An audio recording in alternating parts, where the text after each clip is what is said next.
Bok ekipa, dobrodošli u još jedan podcast Crvenog tima, ja sam Dea, a s nama su gošće Tena Sakar-Vukić i Mara Šimunović. Danas ćemo pričati o temi vrlo zanimljivoj, vezano je za društvene mreže i mentalno zdravlje. Dobrodošli Mara i dobrodošli Tena. Kako se sjećate, smo spremni malo za prorešetat i prilike i neprilike društvenih mreža. Jesam?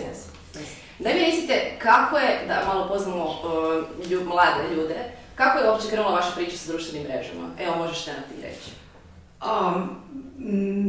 Znači, ja sam otvorila društvene mreže još, ne znam, kad sam ja imala 20 godina, Facebook 2007. I MySpace je bio prije toga i dobro, to je bilo u skoro drugačijem obliku nego danas. I imala sam konstantno društvene mreže za neke privatne potrebe. I tek negdje prije 3 godine u koroni sam počela zapravo snimati za TikTok, prvenstveno video format, šta se onda zapravo prelilo natrag na YouTube i Instagram koji su zapravo postavili od prije, ali ih nisam koristila kao za nekakav community, a danas je to jedan community. Super. Veliki. Veliki, da, dosta. Da, i verificirala sam na Instagramu. Da, stvarno. Znamo da danas možemo i platiti za plavu kvačicu, ali... Ne još. Samo u Novom Zelandu. Probno, da. Ja sam prije toga. A onda sad kao, šta će biti kasnije, to ne znamo, ali... baš sam bila sretna. Ali super, lijepo. A sam to podijelila. To je dugogodišnji trud, super. Je. Mara, reci nam ti, kako je tvoja priča sa društvenim mrežama? Ja sam daleko od bilo kakve kvačice. Mislim, možda jednog dana, ne znam. Iako meni to nije primarno zanimanje, ja sam prvenstveno znanstvenik, psiholog, radim u znanosti, radim s klijentima u kliničkoj praksi, tako da ovo je nekakav, kako bi rekli Amerikanci, side passion project, koji je nastao za vrijeme korone, znači negdje prije 2 godine. Mislim da je dosta ta korona pomogla ljudima koji su imali nešto u sebi za bilo kakav hobi koji je negdje izvan njihovog redovnog posla. Iz dosade to onda to pokrene. I tako je nastao moj YouTube kanal, Nervozni psiholog i Instagram. I dosta su se ljudi za naziv zainteresirali kako psiholog može biti nervozan, to nije pravi psiholog. Ali namjerno sam to tako nazvala, imam cijelu jednu agendu iza tog naziva. I evo, za sad je to mala zajednica, ali mogu reći da opet dobivam feedback od ljudi da im neki postoji stvarno pomažu ili su potaknuli da potraže pomoć i makar to bilo 10-20 ljudi na godišnjoj razini da se desi taj pozitivan efekt, meni puno znači. Sad spomenuli ste vašu publiku, ti si dugo godina kreirala svoj profil i društvene mreže, ti si znači krenula od korone.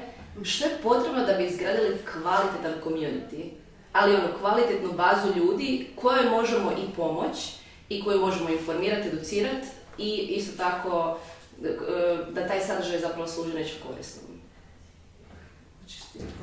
Vjerodostojnost, ni malo, znači kompletna vjerodostojnost, da se vi stvarno predstavljate ono što pričate i stvarno ono što vi jeste. Ne možete imati jednu fasadu, znači, jer ja osobno pričam o svom iskustvu sa bipolarnim poremećajem i sa tom bolešću. Ne mogu ja sad imati jednu fasadu za medije, društvene mreže i to, a privatno sam nešto sasvim drugo. Znači, ja ne iznosim svaki dio svog privatnog života, ali taj dio s bolešću za mene mora biti potpuno transparentan do te mjere koje hoćemo otvoriti i vjerodostojan da bi stvarno stekao povjerenje tih ljudi. I onda naravno kvalitetan sadržaj, doziranje, ne može sad stalno netko slušati negativno, ne može stalno slušati pozitivno, ne može stalno slušati kudenje i Tako da, ja mislim da imam miks svega toga, plus kod mene jer sam osoba, a nisam profesionalna, ajmo reći, stranica, i dio privatnog života koji nema veze s mental healthom. Ja čistila dvorište i tamo trčao zekom. I evo, to je moj neki bio, znači, miks svega doziranog, a okosnica je bilo mentalno zdravlje. I to je donijelo stvarno je stvorilo jednu kvalitetnu publiku koja se čak i međusobno prepoznaje i daje si savjete kad se postavi nešto i ja sam ponosna na njih koliko, kako bi rekla, vidim da je taj moj sadržaj i ostali mental health sadržaj da ih je osvijestio da se ljudi bore za sebe. I mislim da to zapravo grupno se sad događa, da smo mi nekakvi pioniri možda na društvenim mrežama koji smo krenuli s time, evo, na taj baš način. Super. Da. Pa da, slažem se da je negdje ta vjerodostojnost, kako je Tena rekla, ta jedna autentičnost jako važna. I mislim, ja mogu sad govoriti samo iz pozicije stručnjaka za mentalno zdravlje, time se bavim, moj profil nije, ne prezentiram se toliko kao Mara, nego više nastupam iz te profesionalne uloge, ali mislim da je i tu ta autentičnost jako važna.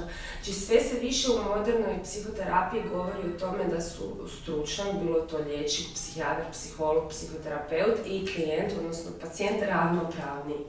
Znači ja isto imam svoju kašu koju moram svaki dan jesti, mlada sam osoba, imam svoje izazove, svoje probleme mentalnog zdravlja, uostalom zato sam i nazvala kanal Nervozni psiholog i ne pada mi na pamet ni u jednom trenutku se prezentirati kao nekakav autoritet, kao neki guru, ne daj Bože, koji je pronašao recept za vječnu sreću. Jer prava istina je dok je čovjek živ će patiti i imat će trenutke koji su bolni, bilo fizička bol, bilo psihička bol. I svako ko pokušava prodavati danas nekakve mantre, neću sad navoditi koje sve svakako mi tu nazivi padaju na pamet, za mene su to lažnjaci i jako zapravo opasne ideologije koje se propagiraju, jel? Tako da se tu stvarno trudim biti autentična. Jedan od mojih uzora je na Instagramu kanal Holistic Psychologist. Vjerujem da ste obje čuli. Ja mislim da to trenutno psihologinja koju ima najviše pratite da na Instagramu Jennifer Aniston je prati tako neke face, ali ona je ono što nju nekako izdvaja od ostalih, ja bih rekla upravo ta autentičnost. Jer ona je pričala o svom ne samo profesionalnom putu, nego koliko je ona dugo sama bila psihički loša. Dok je radila klinički sa svojim klijentima, je prošla kroz taj, ona je to nazvala Dark Night of the Soul, taj cijeli proces otkrivanja. Tako da mi je to sjajno kod nje, kako ona prekrasno balansira to prenošenje znanja koje je uistinu duboko i široko i taj jedan autentičan ranjivi dio sebe. Eto, tako da takav nekakav pristup, ne sad nužno po broju pratitelja, ako ni to nije loše, ali po toj kombinaciji znanja i autentičnosti je nešto šta slijedi. Evo, ovdje pričate o autentičnosti. Pa možete li dati malo savjeta, Tena ti iz životne prakse, a ti Mara možda sa stručne strane, kako pomoći mladima da budu što autentičniji na društvenim mrežama? Je li bi im i to pomoglo možda da stvaraju pozitivniju sliku općenito? To je jako teško pitanje, zato što u mladosti je jako teško biti autentičan, jel? Kad smo tineđeri, rane 20. Negdje nam je glavni cilj da se uklopimo u grupu, da ne iskačemo. A onda ako imaš nekakve svoje stvari po kojima iskačeš, na bilo koji način teško je to nositi, to može biti teret. Ovdje govorite o autentičnosti, pa možete nam dati savjete malo za mlade, kako pomoći mladima da izrade tu autentičnost na društvenim mrežama i je li bi im to možda pomoglo da stvaraju cjelokupno pozitivnu sliku o sebi i drugima zapravo? Znači, biti autentičan ne mora značiti da si nešto novo smislio, potpuno su drugačije od drugih. Čim si ti to ti, što stvarno jesi, to je već autentično. Se već ne fejkaš da kažeš, danas sam, jeo varivo, a nisi se sad naslikavao si jeo, najgore hrenovke ili neki najbolji ručak. Znači, to je već autentično je to da si stvarno to ti, da to što govoriš, da to i vjeruješ. Znači, ne mora uvijek biti neka najzanimljivija, najbolja priča na svijetu. Nekada je dovoljno da ti, tamo gdje živiš, prošetaš, pokažeš gdje živiš ili gdje radiš. Već u tim stvarima možeš otkriti neki novi možda element koji nije do sad pokazan. A ne moraš smišljavati. Znači, samo da stvarno da budeš ono što jesi i da nemaš neku kočnicu u sebi u smislu da ti je neugodno. Ok, ima granica dok učiš se ti otvarati za publiku ili govoriti, ali jednostavno, ok, to sam ja. Na taj način pričam, takav je moj naglasak, tako, sad opet govorimo visi u kojoj kategoriji, o čem se tu priča, ali samo da budi ono stvarno šta jesi. Mislim, to nije lako. Kako si probila tu nelagodu? Kako si se otpustila tu kočnicu? Dobro, ja nisam imala neku tak veliku, baš nelagodu da budem to šta ja jesam. Ja sam uvijek tak, kak pričam. Mislim, mogu se malo formulirati, modelirati, ali takva sam. Ali ja sam prvo dala zapravo jedan veliki intervju. Ne znam zašto, nisam mogla baš direktno bok, ja imam bipolani. Jesam nešto malo prije 4-5 godina, ali to nekak nije imalo neki veći odjek u javnosti. I s ovim da sam ja kao to rekla nekom većem mediju, masovnom mediju, je meni to otkočilo. Zašto? Eto, tako je nekako bilo. Kak je. Ali ja imam isto neke ranjive strane o kojima ne mogu pričati, a recimo to sad, te teške i, kak se zove, i depresije i manije što su bile i hospitalizacije, to je apsolutno jedan dio mene koji sam proživjela, koji mene čini takvom osobom koja jesu i meni to nije neugodno. Mislim isto tako da je bitno, a da bi se bilo autentičan, da se mora biti skroz na čisto s tim emocijama koje nosimo u sebi. Nećeš se ići liječiti preko društvenih mreža. Ti moraš reći do jedne razine potpuno to gradivo ovladati, tom svojom nekom traumom ili bilo što sam si preživio, da si ti skroz u redu s time. I tek onda početi pričati ako je to nešto iz ove teme. Jer ja imam isto neki dio, ovo što kažem, što sam još uvijek onako staranije, o čem ne pričam. Ali ovo što sam apsolutno spremna bila i nekak sa sobom sama riješila, to mogu, stvarno me nije problem. I mislim da čovjek jednostavno mora biti ok sam sa sobom, da zna što želi i da zna što ne želi. Možda i više nego ovo prvo. No, Mara će sigurno bolje reći ovo mladi, jer to psihologija mladih, to je kompleksna stvar. Pa, mislim da je biti autentičan puno lakše s godinama, jel? Ja kak sam 30 prešla, sve te manje za neke stvari boli briga, tako da mladima je to stvarno težak zadatak, jer u tinejdžerskim godinama u adolescenciji je jako važno osjećati pripadnost grupi. A autentičnost vrlo često podrazumijeva da otkriješ nešto o sebi zbog čega ćeš malo iz te grupe iskočiti, jel? I onda tu nastupa emocija srama i najrađe bi se pokrila po glavi i to neću pokazivati. Ali svidjelo mi se ovo kad je Tena govorila malo po malo, ne moraju to biti neke velike stvari, jel? Otkrivanjem, ne znam, sad buvam, da staviš neki selfie bez šminke, ako te to do jučer bio veliki problem i to je nekakav korak u izgradnji. Ja mislim da je to jedan kontinuum i nešto što s vremenom i sa iskustvom gradimo. I Tena, i ja, i ti vjerujem, još itekako imamo za raditi na svoju autentičnost, vjerujem da ćemo raditi do kraja života, tako da baby steps. Super, hvala, ovo je bilo vrlo pronicljivo i insightful. Zanima me ovako, spomenula si jednu stvar, mladi naravno ne mogu biti autentični u potpunosti, tražiš se. Kako, recimo, što se tiče društvenih mreža, znamo da prepuno je lajkova, svi mi čak i u odrasloj dobi staviš nešto pa čak i znatiželje, hajde vidimo kako su ljudi reagirali. Kako sad recimo pomoći mladima u tom dijelu da ne ovise i da ne ovise grčevito o tim lajkovima, potvrdom, da bi stalno stremili nekakvoj potvrdi od drugih. Da bi bili viđeni, voljeni, prihvaćeni, lajkani, pogotovo taj aspekt društvenih mreža. Kako recimo napraviti tu distinkciju, kako njima pomoći da naprave tu distinkciju? Pa ja mislim da je tu jako važno ono što se dešava u životu izvan društvenih mreža.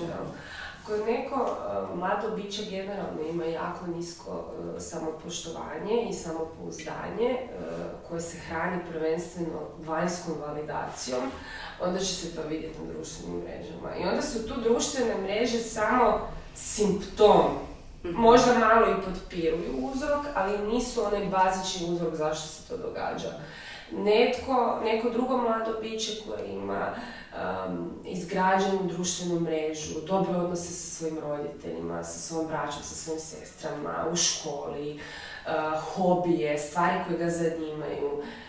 Puno manje će biti taj utjecaj. Tako da mislim da, društvene mreže jesu danas u tom dijelu problem, jer jako potiču tu eksternalnu validaciju, tako mi to zovemo u psihologiji, ali mislim da se previše toga stavilo na teret društvenih mreža. društvene mreže su postale sad najveći demon u društvu i uzrok svega lošega. A zapravo sve kreće od doma. Našeg odnosa s roditeljima, kako smo socijalizirani, kakve poruke smo dobivali tijekom odrastanja. Ako su ti temelji naše kuće zdravi, onda će i ovaj život na društvenim mrežama biti zdrav. Ili bar zdraviji nego nekog drugog. Tena, tvoj izgled? Da, bi se složila sa Marom, a što se tiče ove validacije, da se traži ta validacija na društvenim mrežama, znači to se ne može ni kritizirati, oni su mladi i naravno da zanima te, da li će ti neko lajkat, nekad je to mjesto gdje gledaš da li ti je simpatija ili potencijalni dečko, partner, šta god možda pogledao story, znači u redu, ali ako vidimo da nas to trigerira, recimo da ne dobivamo dovoljno te potvrde i tih lajkova, jednostavno možda da onda to shvatimo kao nekakav možda dnevnik svojih sjećanja koji ćeš se rado pogledati za 2 godine, da objavljamo ono što stvarno bi mi voljeli objaviti, bez obzira hoće li to neko lajkat ili ne, da probamo praktični biti. Znači, i evo stavit ću si, bio sam tu na planinarenju, ne znam, kupio sam si nekaj novo, možda više kao neki svoj mali dnevnik za koji te nikad neće biti sram, strah ili nešto nelagodne, neke emocije za koje sam to objavio. Znači, evo, ja bi onda, ako već imamo potrebu objavljivati, da možda objavimo ono što bi objavili ovako i onako ne dobili niti jedan jedini lajk, nego sebi za neki gušiti dušu, evo. Super, jako mi se sviđa što si rekla kao dnevnik sjećanja. Pa, evo, to je super. Kao neki praktični savjet, a sada bude, lajkova ne bude, ali stvarno, evo, Marini savjeti su zlata vrijedni da se na tom ne gradi temelje, niti samopouzdanje i stvarno ne može sve ići na teret društvenih mreža. Mislim, ovdje ima streaming servisa koji povećavaju screen time, gdje je onda Netflix, PlayStation, gaming, šta je s gamingom? Mislim, gaming gore od društvenih mreža. To je skroz druga tema. Mislim, dobar je, ali u toj količini nekada tako da, mislim da trebamo to sve nekak sumirati, biti realni i ne samo uvijek samo kritika, nego nekak... Da, je. I potaknuti na pozitivu, apsolutno. Da. A recite mi, tipa, lakše je nekada sakriti se iza tih društvenih mreža, iza ekrana i možda biti malo hrabriji ili zakamuflirati osjećaj usamljenosti tim društvenim mrežama općenito. Kako potaknuti mlade da više imaju te interakcije licem u lice, a manje da se skrivaju iza tih ekrana?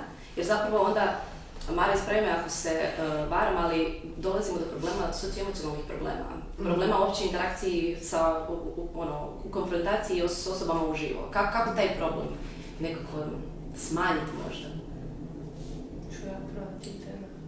Ne, evo ja ću reći svoje generalno stajalište. Ja mislim da digitalija neće nikad stati, ne da mislim, to je revolucija je same tehnologije i nas kao ljudi i možda ne popularno mišljenje, ali ja mislim da se mi moramo naučiti živjeti sa time da konzumiramo dosta digitalnog sadržaja, da smo nekada, kako bi rekla, možda isključeni i sami, da jednostavno ne možemo svi psihički i mentalno boliti zato jer je došlo tako vrijeme tehnologije. Ja mislim da jednostavno se moramo naučiti konzumirati manje,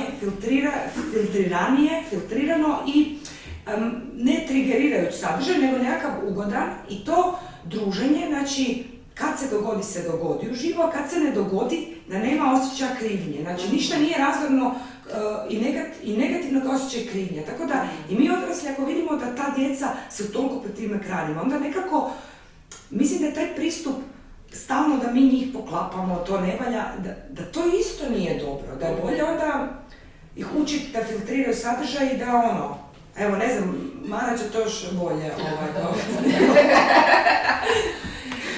Ja sam nervozni psiholog, ne sve znajući. Ali evo, i mi otkrivamo, ovo su neke stvari nove, mi se nalazimo u tranziciji. Tako je. Možemo vas svi oboliti. Tako je, mislim da su ovo transformativna vremena i da učimo zapravo negdje i da puno još nemamo nekakve sad kako bi rekla, hodograme, kako se... Da, egzaktne informacije. Da. Uvijek stvari imaju dobru i lošu stranu. Sad taj osjećaj usamljenosti, to sam pričala i kad smo imali ovaj panel uživo i to bi možda htjela još jednom naglasiti, treba negdje razlikovati samoću, odnosno izolaciju od usamljenosti. To su potpuno dvije različite stvari. Samoća je dakle fizičko stanje, jel, koliko sam ja ljudi okružena i neki ljudi koji žive sami, pogotovo danas to vidimo kako stanovništvo stari, sve više ljudi žive samo, jel? A to je samoća. Usamljenost je subjektivan osjećaj koji je neovisan o tome sa koliko sam ja ljudi okružena i koliko ja dobro te ljude poznajem. I ima ona izreka, možete biti u sobi sa 1000 ljudi i osjećati se kao da ste sami na svijetu, i celebrity koji su stalno okruženi sa hordama ljudi se vrlo često svjedoče o tom subjektivnom osjećaju usamljenosti. Tako da ne ide, to je jedna distinkcija na koju bi mlade ljude uputila. Sad, ako se osjećaš usamljeno, bilo u digitalnom svijetu, bilo u ovom fizičkom stvarnom svijetu, treba vidjeti da li to možda dolazi od toga da se družiš s krivim ljudima. Da se družiš sa ljudima kojima si ti nekakva usputna zabava, koji te ne pitaju kako si ti, kakva je dubina tih interakcija, koliko se oni tebi otkrivaju, koliko se ti njima otkrivaš. To je jedno važno pitanje. Drugo važno pitanje, možda ta usamljenost ne dolazi iz drugih nego iz tebe, jel? Vrlo često kod različitih poremećaja mentalnog zdravlja, kao što su depresija, anksioznost, popratna stvar koja ide uz to je duboki osjećaj usamljenosti i odsječenosti od drugih ljudi. Znači, onda na tome treba poraditi, jel? Da se vratim na društvene mreže, mislim da one nikad ne mogu zamijeniti ovaj stvarni kontakt, ali nekad nekim ljudima i mogu biti nekakav početak da izađu iz te svoje usamljenosti i ne treba tu isto podcjenjivati njihovu moć. Apsolutno. Recite mi, znamo svi da su algoritmi društvenih mreža strukturirani tako da nas što dulje drže ispred ekrana, što često dovodi do nekritičkog uspoređivanja s drugima. Jeste li se vas gdje možda nekad našli u situaciji da ste se češće ili rijeđe uspoređivali s nekim drugim profilima i kako riješiti taj osjećaj iznutra?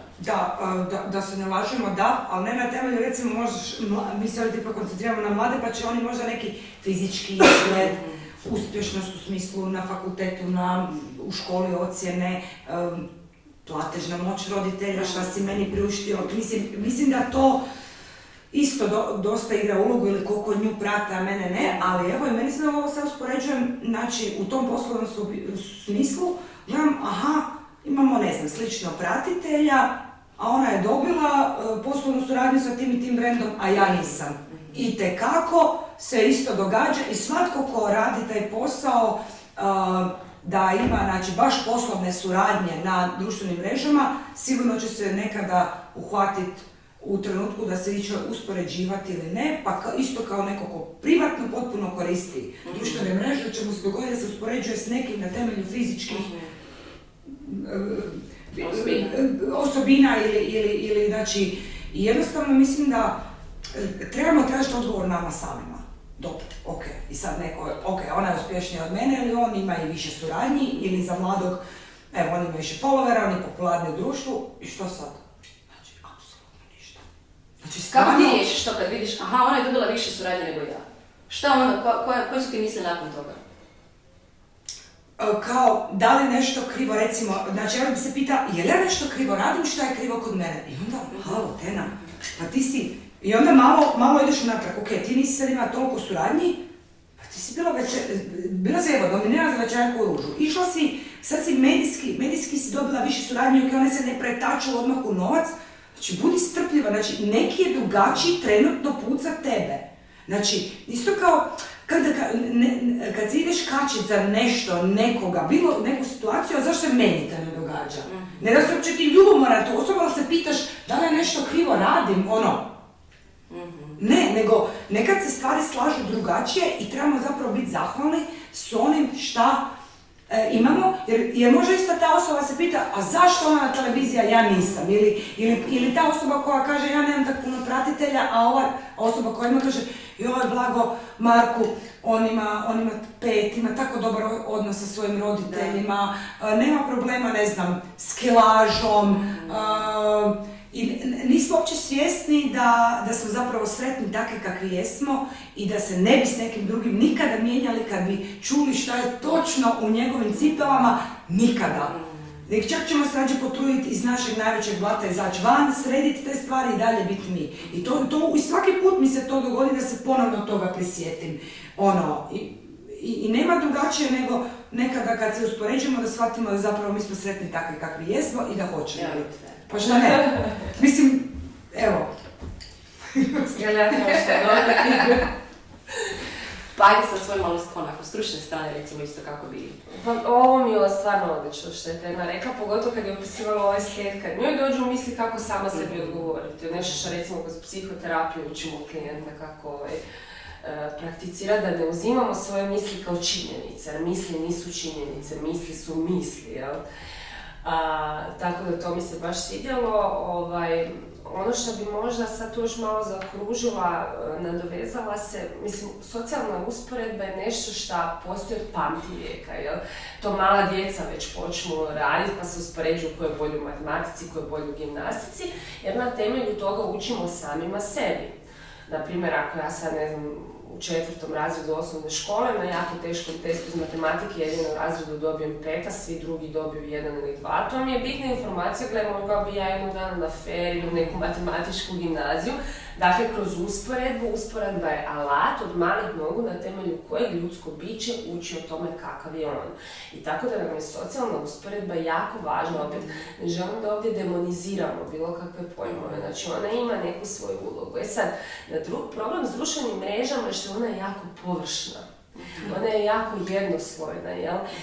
I ona je, u nekom dijelu bi čak rekla da je ona nevaljana. Ona je iskrivljena. Zato na društvene mreže svi stavljamo najbolji dio sebe, neka čak i lažno uljepšan dio sebe. I onda dođe sad taj neki, uzet ću Marko. I vidi tu sliku i totalno se izbedira. A ne zna i ovo što je Tena ukazala, ne zna šta se sve dešava iza te slike. Tako da svaki put kad radimo tu društvenu komparaciju na socijalnim mrežama, mi uspoređujemo kruške i jabuke. Ta usporedba nema smisla.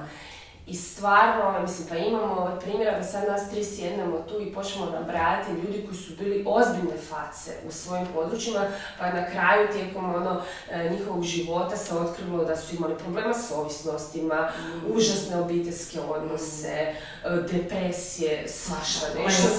Amsterdam, Tour de France, što na kraju rekao, mislim... Evo, meni je, ne znam, Britney Spears sad pao na pamet, kao princeza koja prolazi već godinama kroz to šta prolazi, imamo to, ne znam, Elvis Presley, Michael Jackson, ima takvih prijava milijun. Tako da zaista taj vanjski glamur i ta jedna prezentacija koja tako na društvenim mrežama može biti predivna, nije garancija da je ta zaista osoba uspješnija od nas.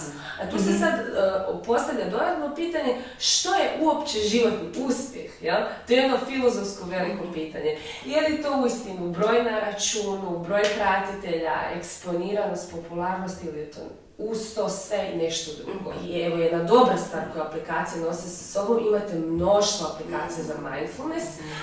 Recimo, mislim da se zove Smiling Minds, to je besplatna iz Australije aplikacija, ima i ona premium verzija za nadoplatiti, ali ova glavna verzija sasvim dobro pokriva jako puno mindfulness meditacija, od trajanja, recimo, mislim da je najkraća neki 3 minute, pa imate sve do 20 minuta, tako da to je odlična stvar. I za san, koji je podcijenjen, to nije podcijenjen, nek se po meni nedovoljno komuniciramo u javnosti o bitnosti sna. I čak se premalo, i stručnjaci zna se, puno se toga egzaktno zna u vezi sna, ali premalo naglašavamo važnost. Evo i ja sam se sve htjela, baš kak je Mara nas vodila kroz to, tak sam se nekad, kak sam imala velikih problema sa nesanicom, ne samo u fazama bolesti, nego i van nje, kako je ta nekakva vježba mindfulnessa na američkim marincima, ili šta već bilo, kao kad ideš spavat pa krećeš, možeš ili od dole ili od gore, kada osještavaš svaki dio svog tijela i probaš ga kao što više na svoj način napustiti, doslovno fizički nekak. I kad te ta vježba, koja isto ne traje predugo, možda minuticu, 2-3, može uvesti u jako dobar san. Evo, i generalno san, društvene mreže ga sigurno kvare ga i drugi streaming servisi, to ono, ali recimo male, kako se to liječi, prije ove cijele, kako bi rekla, buma sa društvenim mrežama, da se doslovno skraćuje, znači tipa neko se skroz navuko ide spavati u 3-4 u noći. Ne ide se spavati do 12 sad onda. 15 minuta, 15 i da je to taj mali pomak, ali dugotrajno, dugotrajno će dovesti do većih rezultata. I zamislite da vi dovedete osobu koja je išla u 4 ide spavati u 12, da se budi u 8-9. Jer meni se radi, ja pokušavam ispavati između 11 i 12, pa mi nekad pobjegne do 1, pol 2. A mislim, to opet ovisi koji kakav tip. Tu imamo znanstvene nalaze da zaista postoji jutarnji večernji tipovi. Da, ali opet stvarno što si poremešiš. Nošenje mobitela sa sobom u krevet, ja sam tu prva kriva, zapravo dovodi do nehigijene spavanja.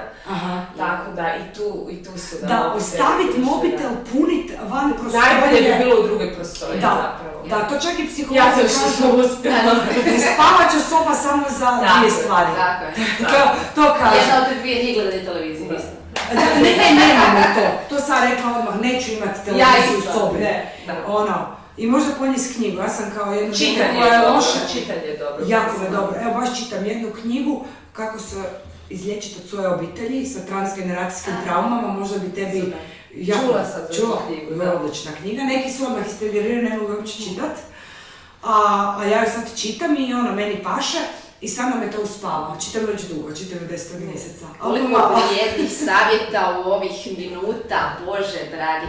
A sad kad smo kod vrijednih savjeta, da mi sad više samo recite, imamo još 2 pitanja. Koje vrijednosti želite prenijeti mladim ljudima putem svojih društvenih mreža? Ja ti imam samo jednu. Reci. Hrabrost. Ovo lijepo. Zato što ima jedna izreka i to je meni jedna od najdražih izreka koja kaže hrabrost je preduvjet za sve druge vrijednosti.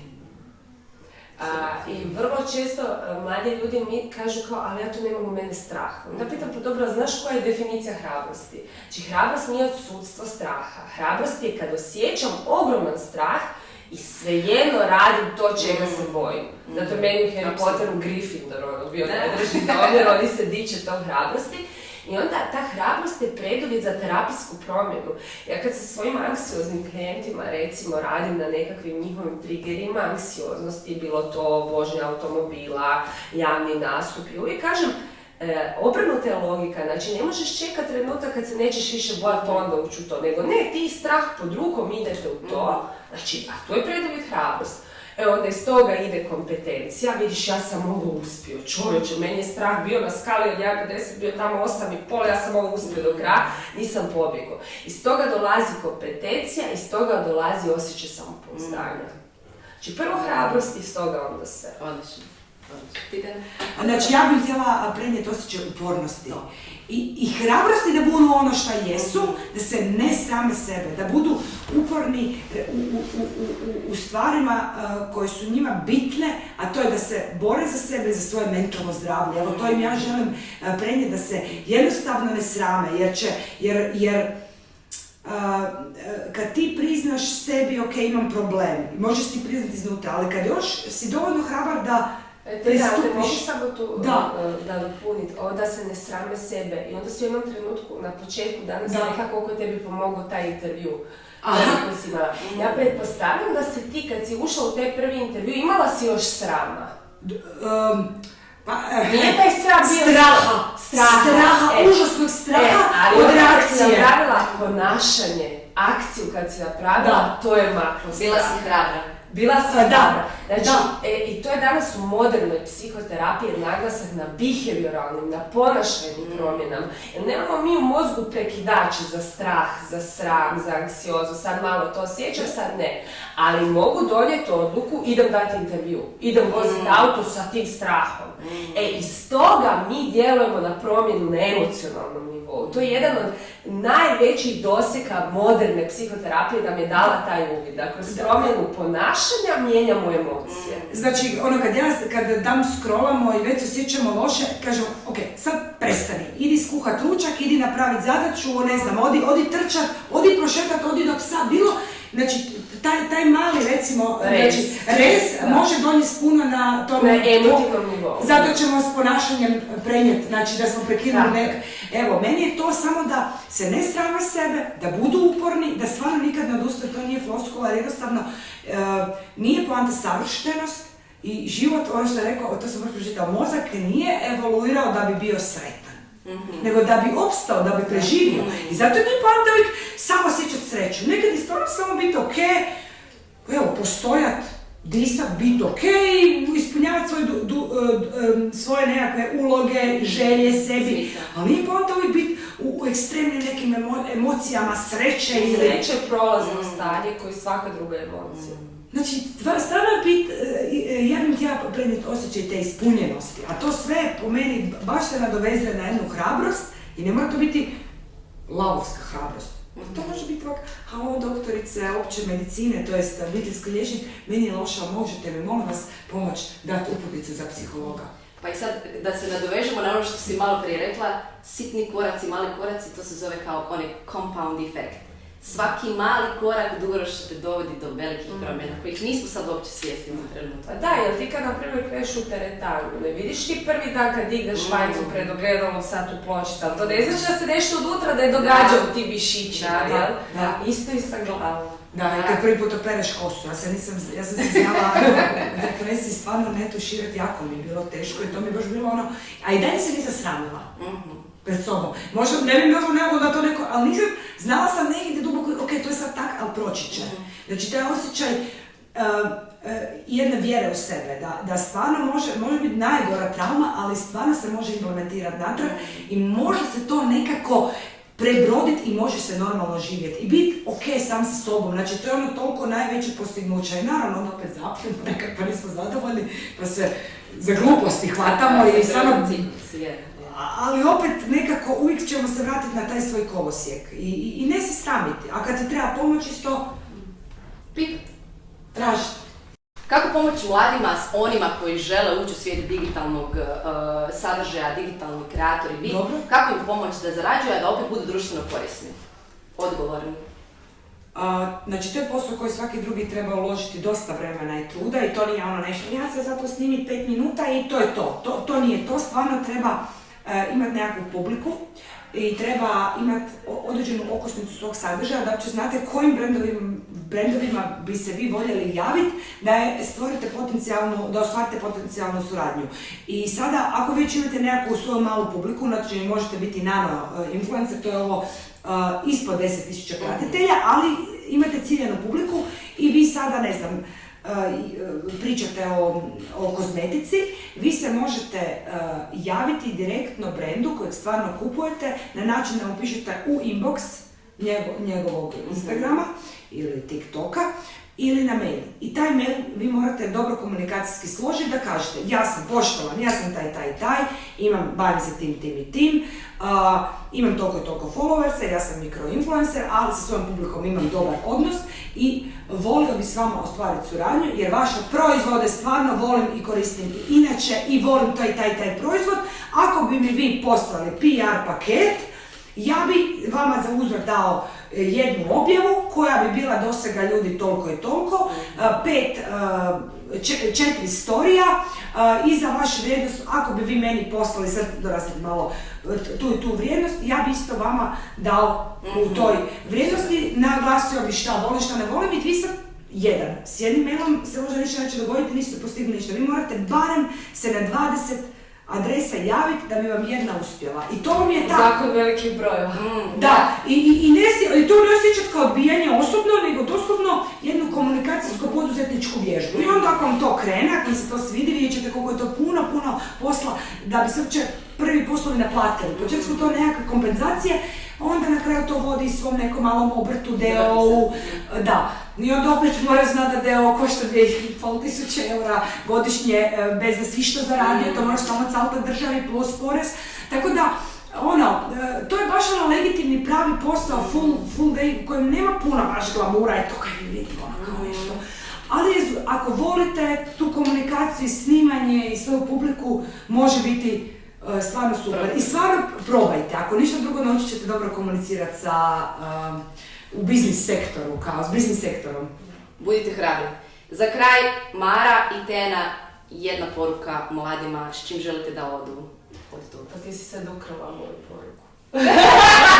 Ja ću reći da budite hrabri još jedno. Stvarno to mi je nekako nešto po čemu se trudim i sama živjeti i mislim ne samo za mlade, u svakom stadiju života, da nam je hrabrost stvarno nužna, pogotovo u današnjem svijetu, ovih svih tranzicija o kojima smo danas pričali, moramo biti hrabri i mudri. Budite hrabri i mudri. Hvala. Tena? I budite uporni i svoji.